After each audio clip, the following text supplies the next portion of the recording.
وصلتنا رسائل أمس، وصلت في الواتس والله صراحة سيئة جدا. ناس تقول أبارك للأهلاويين الأحياء والأموات. يا جماعة، ثانية لصورة قبر وصورة واحد جاي بشماغ ويدخل راسه جوة القبر يقول يا أبويا ترى جبنا الدوري.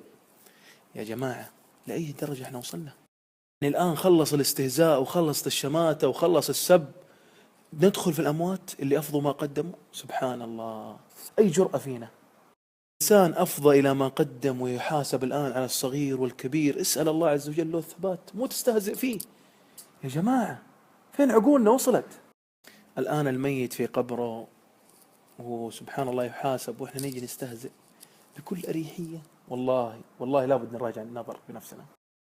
أتمنى من الناس، وأنا كلمت واحد من اللي أرسل رسائل زي كذا وقال استغفر الله وأتوب إليه، أتمنى أنكم تنتبهوا على الشيء اللي ترسلوه. وحقيقة يا جماعة الخير، الأهلي جاب الدوري، الأهلي ما جاب الدوري، خرجوا الاستهزاء والسب وتضييع الحسنات والأموات والاستهزاء فيهم من موضوعكم. واحد يقول يا بشار أنت قدرت تقتل كل السوريين، ما قدرت تقتل أوه، هذه يبغى لها بطتنا.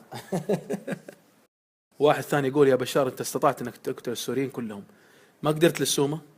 سبحان الله، تمني السوء والشر لأخوك المسلم، هذه والله مصيبة ثانية.